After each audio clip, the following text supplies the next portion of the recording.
Olá para você que assiste a programação da TV Unifev de Votuporanga, seja muito bem-vindo. Muito obrigado pela sua audiência, pelo seu carinho. Está no ar mais um programa Cidadania. E hoje vamos falar de um tema super importante que acaba envolvendo a maioria dos brasileiros, aquelas pessoas que têm habilitação. Como a gente sabe, recentemente houve mudanças no Código de Trânsito Brasileiro e muitas pessoas ainda não sabem que mudanças foram essas. E no programa de hoje a gente vai estar tirando todas essas dúvidas. Então não saia daí, o Cidadania já está no ar.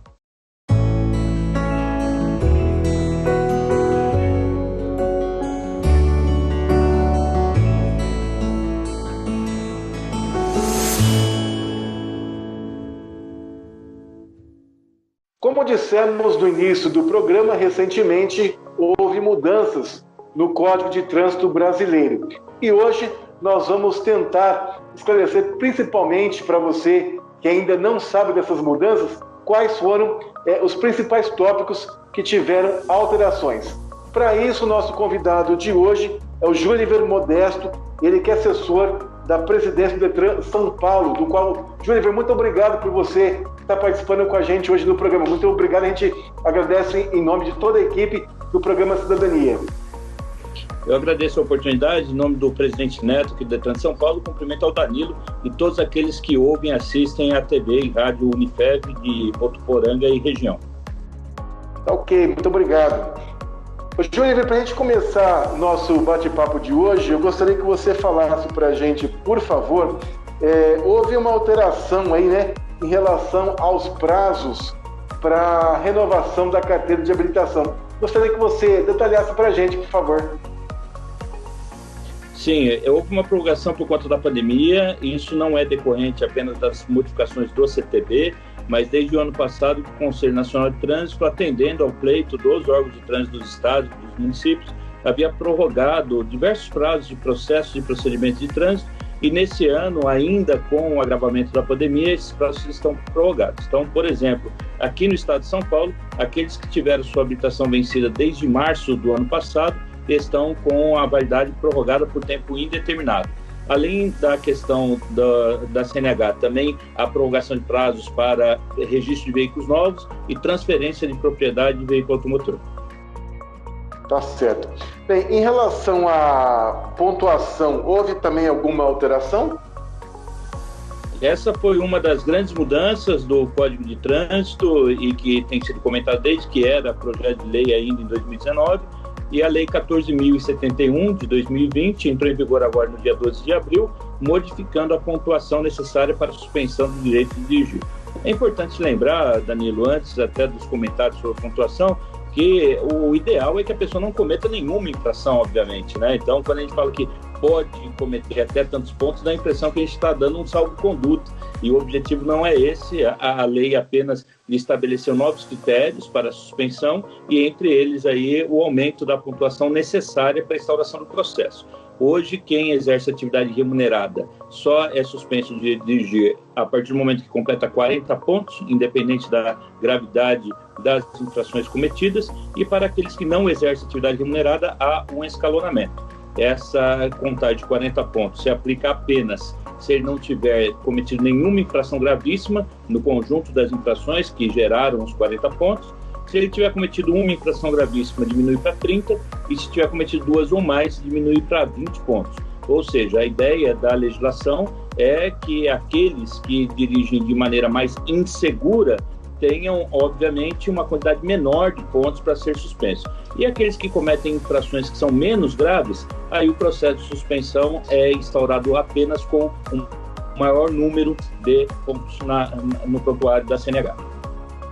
Bem, antes de nós continuarmos com os outros tópicos, para a gente poder estar informando os nossos espectadores, eu gostaria de saber de você em relação a essas mudanças.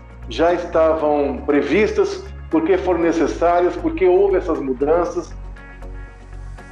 O projeto de lei foi apresentado pelo presidente da República em 2019, ele entregou pessoalmente no Congresso Nacional, e entre as justificativas utilizadas constam a necessidade de diminuir a burocratização dos serviços de trânsito, aumentar a validade da CNH para permitir que as pessoas possam manter esse documento de habilitação durante mais tempo, mas o foco é realmente o cidadão.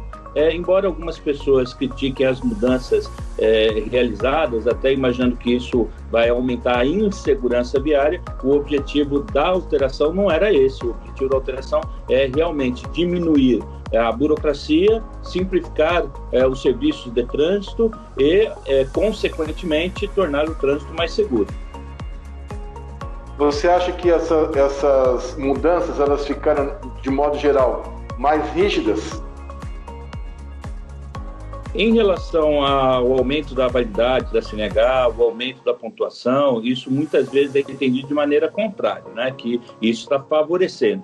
Mas o fato é que o que se espera, e não só no estado de São Paulo, mas em todo o país, é que os órgãos de trânsito possam direcionar os seus esforços para aqueles infratores que são mais contumazes, que cometem um maior número de infrações que geram maior insegurança ao trânsito, e neste sentido, realmente, a legislação tende a melhorar. Eu tenho comentado, Danilo, que independente das modificações de determinadas regras do Código de Trânsito, e essa lei foi a que mais alterou o Código nesses 23 anos de vigência, o mais importante é justamente isso que vocês estão proporcionando à população aí da região, que é a possibilidade de refletir sobre o seu comportamento no trânsito, de saber que existem regras viárias a serem obedecidas, porque muitas vezes o motorista tira sua habilitação e não tem mais contato com esse tipo de informação. Então, toda vez que se altera o Código de Trânsito, independente se a gente pode criticar determinada mudança ou não, o mais importante é falar novamente sobre o assunto. Então, toda vez que se altera, se traz de novo a preocupação com o trânsito seguro, a preocupação em cumprimento de normas viárias, para que as pessoas possam ter uma convivência mais harmoniosa, mais pacífica e mais segura no trânsito. Com certeza. Bem, gostaria que você falasse para a gente também, por favor, em relação à gravidade da infração para quem deixa de transferir o veículo no prazo. Também houve alguma alteração nesse sentido? Essa foi uma das infrações que teve modificação, era uma infração de natureza grave, passa a ser uma infração de natureza média, e uma questão interessante que era motivo constante de reclamações é que, por ser uma infração de natureza grave até então, isso acabava prejudicando, por exemplo, o condutor com sua primeira habilitação, com a permissão para dirigir.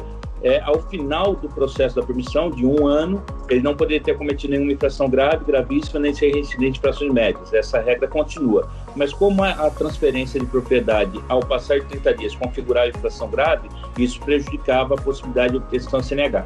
A ponto até de alguns DETRANS, como foi o caso de São Paulo, há algum tempo estabelecer que esta infração não deveria impedir o acesso à CNH ao término da permissão. E por conta disso, outros estados não tinham esse mesmo entendimento, e aí houve a intenção do legislador de diminuir a gravidade de grave para média. Certo. Em relação ao aumento do prazo para a comunicação da venda do veículo, tem também novidade? Esse tem novidade sim, Danilo. Anteriormente, o prazo para comunicar a transferência por parte do antigo proprietário era o mesmo prazo daquele que comprou o veículo e teria que transferir para o seu nome, ou seja, 30 dias.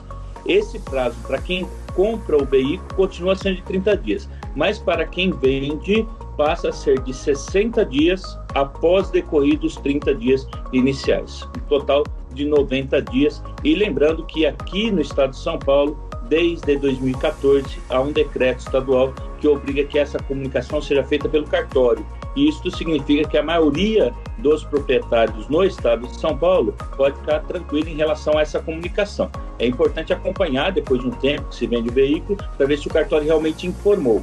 Mas até então esse prazo era menor, era de 30 dias, e agora tem aí um fôlego maior para acompanhar essa transferência efetiva da propriedade.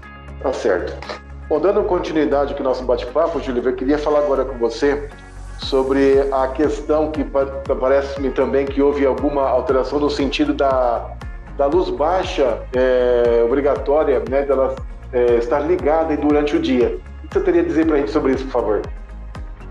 Nós tivemos alteração nessa obrigatoriedade, porque até então em todas as rodovias havia a exigência de utilização do farol baixo, e agora ficou a obrigatoriedade apenas para as rodovias em que há o maior risco de colisão frontal, que são aquelas rodovias não duplicadas, né, as rodovias de pista simples, que não tem nenhuma divisão entre os fluxos de sentido contrário, e isso acarreta, obviamente, um risco maior para a colisão frontal. Então, nas rodovias de pista simples, situadas fora dos perímetros urbanos, continuará a obrigatoriedade. Nas rodovias de pista dupla, não precisará mais de maneira obrigatória, mas é sempre um cuidado que vale a pena utilizar. Então, na prática, o ideal é que o motorista continue utilizando. Uma outra alteração foi o reconhecimento na lei de que o farol baixo pode ser substituído pela luz de rodagem diurna, o chamado DRL, que inclusive passará a ser obrigatório para os novos veículos em fabricação no país.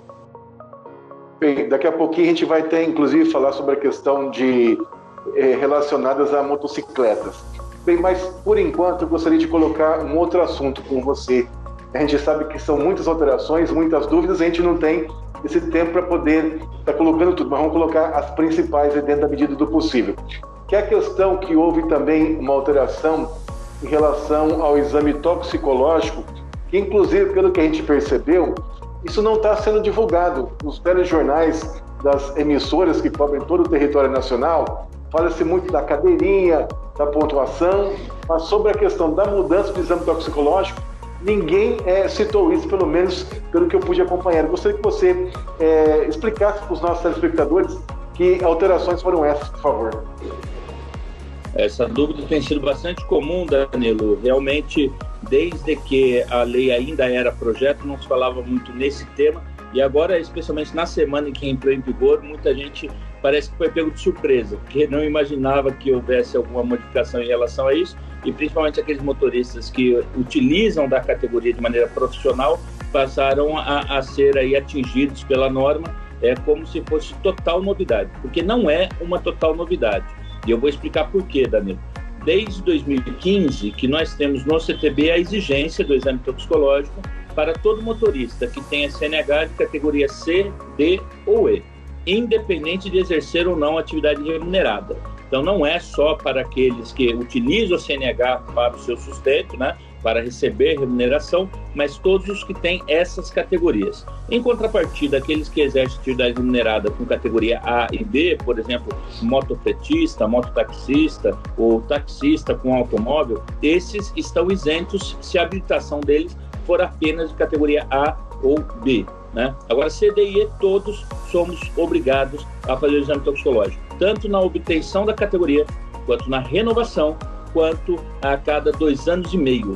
Essa exigência, Danilo, já existia desde 2015.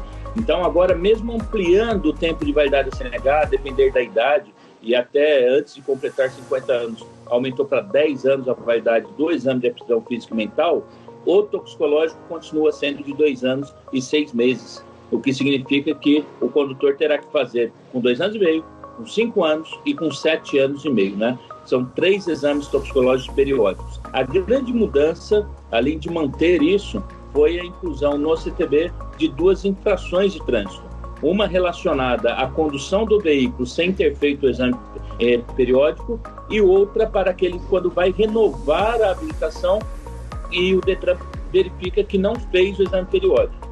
Aí essa infração da renovação, o código delimitou apenas para os que exercem atividade remunerada com categoria C, D ou E. Então, a novidade que passou a gerar bastante comentários essa semana foi a criação da infração de trânsito, encontrando um prazo, inclusive, de 30 dias para adequação daqueles que já estavam com o exame periódico vencido, e como isso está gerando bastante pressão e bastante reclamações até, e alguns problemas práticos, algumas clínicas já relatando falta de insumos, alguns motoristas relatando aí demora em fila para fazer o toxicológico, e existe uma grande possibilidade de nos próximos dias termos uma prorrogação um pouco maior desse prazo de 30 dias. 30 dias é pouco prazo para muita gente, né? E também tem o lado aí também da infração, pelo que eu pude pesquisar, pouco mais de R$ 1.400. E esse também é um exame caro, né, Júlio? R$ 140 aproximadamente pesa no bolso das pessoas. Ah, com certeza. É claro que nós temos aqui duas maneiras de avaliar o assunto, né? Porque se de um lado é caro para o condutor, de outro é um aspecto importante para a sociedade, e por esse motivo impõe-se àquele condutor que tem essa categoria uma obrigação a mais, para que a sociedade tenha uma maior segurança no trânsito, né? Coexistem aqui duas formas importantes, tanto quanto uma a outra, para avaliar a condição do motorista. O exame toxicológico periódico é uma delas, e a outra é a fiscalização na via pública, assim como se faz a fiscalização da alcoolemia, né? Então já há estudos, inclusive, para se implantar a fiscalização por meio de um equipamento. A exemplo do etilômetro para o álcool, nós teríamos o drogômetro para substância psicoativa, né? Então, são dois aspectos. De um lado, desse exame periódico por parte do condutor, e ele vai ter que pagar por isso, né? Vai ter que dar a sua participação na sociedade, no trânsito seguro. E, de outro lado, a preocupação dos órgãos fiscalizadores em verificar no dia a dia se ele está ou não sob influência daquela substância. Tá certo. Eu vou pedir uma licença para você, a gente vai para um rápido intervalo, daqui a pouquinho a gente volta com o nosso bate-papo, ok? Você está assistindo pela TV Unifev de Votuporanga o programa Cidadania. Hoje estamos falando sobre as mudanças que passaram a vigorar no dia 12 de abril do Código de Trânsito Brasileiro. Nosso convidado é o Júliver Modesto, ele que é assessor da presidência do Detran São Paulo. Nós vamos para um rápido intervalo e voltamos logo em seguida. Não sai daí, o intervalo é bem rápido.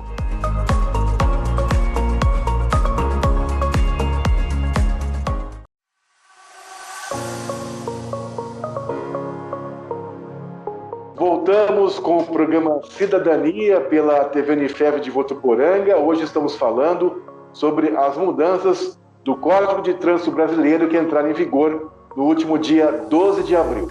Nosso convidado é o Júliver Modesto, ele que é assessor da presidência do Detran São Paulo. Ô Júliver, continuando o nosso bate-papo, né, no bloco anterior eu falei que a gente ia falar, né, sobre a questão das mudanças em relação aos motociclistas. Fala pra gente, por favor, que mudanças nós tivemos aí. Nós tivemos mudança nas infrações de trânsito, em especial. Duas delas que tiveram adequação foram as infrações pela utilização de capacete de segurança sem viseira ou com a viseira levantada durante a condução do veículo. Até 11 de abril, essa infração era punível com uma multa de natureza leve, que era uma multa genérica do Código, até por padronização do CONTRAN, que era dirigir sem atenção, sem os cuidados indispensáveis de segurança, e agora passou a ter uma infração específica pela falta da viseira ou óculos de proteção, tanto para o condutor da motocicleta, motorista com motor, quanto para o passageiro. Infração de natureza média, tá certo? Então houve um aumento aí de leve para média.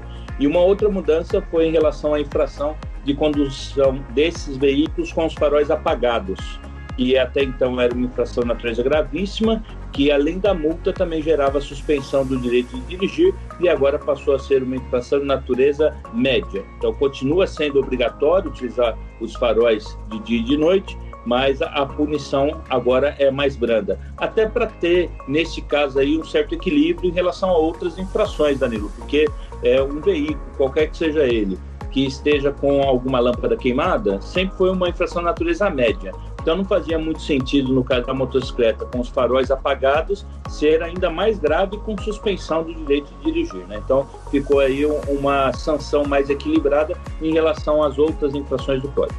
Aqui em Votuporanga, por exemplo, a gente verifica muito motos circulando com farol apagado e lanterna traseira também apagada ou com lâmpadas queimadas, e também, no caso, as viseiras erguidas, né? E isso é muito perigoso, principalmente à noite, né? Pode gerar aí um acidente. Mas eu gostaria só de refazer uma pergunta para você, tirar uma dúvida, eu acredito que as pessoas que estão nos assistindo têm essa dúvida. Votuporanga é chamada de cidade das brisas suaves, só que de brisas suaves ela não tem nada, porque é considerada a cidade ou uma das cidades mais quentes do estado de São Paulo. Aqui o calor, quando na época de verão, é terrível. Para quem usa óculos de grau, pior ainda para se andar com a viseira abaixada. A minha dúvida, né, que eu tenho certeza que é a dúvida de muitas pessoas, é o seguinte: no meu caso, um exemplo, eu que uso óculos, né, com grau, ou se você for pilotar a sua moto com óculos escuros, mesmo assim você tem que estar com essa viseira abaixada? Existe uma regulamentação do CONTRAN que teve agora modificação só em relação à penalidade aplicada, mas os requisitos continuam os mesmos e que estabelece que o óculos, quando utilizado em substituição à viseira, tem que ser aquele óculos de proteção motociclística, que é aquele óculos que fecha totalmente, usado normalmente em motocross, né? Agora, óculos de grau, como o que nós usamos, ou óculos de sol, não são possíveis de substituir a viseira, tá? Porque eles não têm a mesma proteção. Então, ou a viseira ou o óculos de proteção adequado. E também se prevê a possibilidade de uma pequena abertura para passagem de ar. Esse é um esclarecimento importante também, né? Porque não precisa ficar o tempo todo fechado, principalmente em locais em que a temperatura está muito alta. Realmente, você ficar com a viseira totalmente abaixada, acaba abafando tudo por dentro, né? Até dificulta a visualização. E aproveitando, Danilo, um outro aspecto também que foi mudado aí sobre motocicleta foi a idade mínima para se transportar crianças, que era de 7 anos, agora passou para 10 anos a idade mínima para poder levar a criança na moto. Em relação aos ciclistas, alguma alteração, já que a gente sabe que a maioria dos ciclistas não respeitam, né? Passam no farol vermelho. Outra coisa que existe aqui em Votuporanga, principalmente das motocicletas, voltando só um pouquinho no nosso bate-papo, que infelizmente é uma cultura, pelo menos aqui em Votuporanga, eu não sei, em outras regiões do Brasil, me parece que existe um respeito bem maior, principalmente nas cidades maiores. Mas aqui em Votuporanga tem se feito muita campanha em relação a isso, mas parece que o pessoal ainda não acordou direito, é o não respeito à faixa de pedestre. O pedestre tem que esperar para o carro passar, que é o contrário. Realmente, o Código de Trânsito não traz regras apenas para os condutores de veículos automotores, mas também para os ciclistas e até para os pedestres, né? Em relação à observância das normas por parte dos ciclistas, nós não tivemos alteração dessa lei 14.071. O que tivemos foi uma maior proteção aos ciclistas por parte dos condutores de veículos automotores. Então, passou a ser previsto nas competências dos municípios a obrigatoriedade de implementar medidas de proteção aos ciclistas, né, com mais ênfase lá no artigo 24, que traz as atribuições dos municípios, e também tivemos aí 2 mudanças sobre infrações de trânsito. Foi criada uma infração específica de parar para fazer o embarque e desembarque de passageiros sobre a ciclovia e ciclofaixa, que por incrível que pareça existia a infração de estacionar nessas áreas, mas quando alguém apenas parasse para efetuar embarque e desembarque não tinha infração e passou a existir essa infração. E também houve um aumento da gravidade da infração por deixar de reduzir a velocidade do veículo de forma compatível com a segurança do trânsito ao passar ou ultrapassar ciclista. Era uma infração grave, passou a ser uma infração gravíssima. Tá? Então o que nós tivemos foi o contrário do que você me perguntou. Não há alterações de normas para os ciclistas, mas para a proteção dos ciclistas em relação ao comportamento dos motoristas. Tá certo. Já estamos chegando ao final do programa, mas eu gostaria que você falasse rapidamente, por gentileza, e eu tenho também aqui que houve alguma alteração em relação ao recall e alguma outra coisa que, porventura, a gente não colocou nesse programa, como nós dissemos, o tempo é curto, as mudanças são muitas, eu vou deixar esse espaço final aí para você comentar rapidamente. Às vezes você lembrou de alguma coisa importante que a gente não colocou, fique à vontade, por favor. Perfeito. O recall, que é o chamamento das montadoras de veículos quando eles detectam que há peças defeituosas em determinados lotes de veículos, é uma prática voltada à proteção do consumidor, mas também tem impactos na segurança viária. Porque, obviamente, se determinados veículos possuem peças defeituosas, elas devem ser trocadas para garantir a segurança na utilização da via pública, né? Então, desde 2019, há uma portaria interministerial envolvendo o Ministério da Infraestrutura e o Ministério da Justiça e Segurança Pública, determinando que o não atendimento ao chamamento das montadoras seja incluído no Renavan. O que mudou agora é que, além de estar incluída essa informação, a pessoa também não conseguirá licenciar o seu veículo enquanto não atender esse chamado. Então, 1 ano depois do recall, do chamamento, Se o proprietário não atender ao chamado, aí ele não consegue mais licenciar o veículo. Outro aspecto aqui que eu quero destacar é que desde 2016 o Código passou a prever a possibilidade de uma notificação de trânsito por meio eletrônico, mas que ainda não era de cunho obrigatório para os órgãos de trânsito oferecerem ao cidadão. E isso foi mudado, passando a ser uma exigência. Todos os órgãos de trânsito terão que oferecer aos cidadãos a possibilidade de adesão à notificação por meio eletrônico. Isso facilitará tanto em termos de agilidade, quanto inclusive em relação ao desconto da multa a ser paga, porque o cidadão que aderir a ser notificado por meio eletrônico vai receber essa informação diretamente no seu celular, e se ele reconhecer a prática daquela infração, e aí ele pode avaliar uma a uma que ele venha a receber. Eventualmente, até que não seja dele, ele tem a possibilidade de ir atrás de seus direitos, né, para demonstrar que não era o veículo dele que tinha sido autuado na infração de trânsito. Mas se ele reconhecer a prática da infração e abrir mão do recurso, ele poderá pagar a multa por 60% do seu valor, ou seja, com desconto de 40%. O Detran de São Paulo criou um modelo próprio de notificação eletrônica que já está disponível no site e no aplicativo do Poupa Tempo. Então, recomendo aos proprietários de veículos de Votuporanga e região que baixem o aplicativo do Poupa Tempo, e lá você terá a oportunidade de aderir à notificação por meio eletrônico. E aí, qualquer infração constatada no seu veículo, você vai receber diretamente no seu celular. Qualquer dúvida de tudo isso que a gente conversou, outras coisas que as pessoas queriam saber, também é só acessar o Detran? Sim, podem entrar em contato com o Detran pelas diversas redes sociais, Instagram, YouTube, Facebook. Nós temos uma equipe direcionada para atender essas demandas e dar as devidas respostas. Tá certo. Bem, infelizmente chegamos ao final do programa e eu quero agradecer, em nome de toda a equipe do programa, Júlio, a sua participação, a sua disponibilidade de estar aqui com a gente hoje. Foi um grande prazer tê-lo aqui e já fica o nosso convite para uma próxima oportunidade. Agradeço, Danilo, cumprimento novamente todos vocês da Rádio TV Unifev e todos aqueles que nos assistem e ouvem. Espero ter colaborado na elucidação das dúvidas e torço para que todos tenham cada vez mais um comportamento seguro na utilização da via pública. Foi muito bom. Muito obrigado, viu? Até a próxima. Daí você assistiu pela TV Unifev de Votuporanga, o programa Cidadania. Hoje falamos sobre as mudanças do Código de Trânsito Brasileiro. Nosso convidado foi o Júlio Modesto, ele que é assessor da presidência do Detran São Paulo. Para você que esteve com a gente, muito obrigado pela sua companhia, pela sua audiência, e a gente volta semana que vem com mais um tema do seu interesse aqui no Cidadania. Obrigado e até lá.